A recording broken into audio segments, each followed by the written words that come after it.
kasi ang baha ng umabot ng itaas ng walang bubong.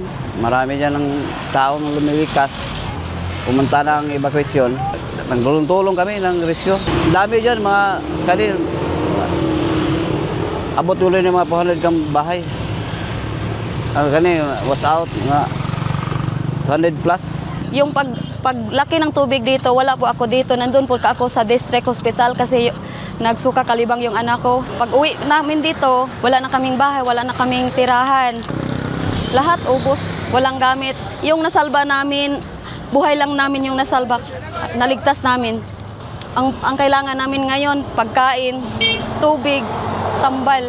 Yung iba, yung kasaman ko, may sakit, naglagnat sila. Yung mga bata, nagtutruma. Pag lumaki ng tubig, yung mga bata, nag-iyak-iyakan, natatakot. Sobrang sakit.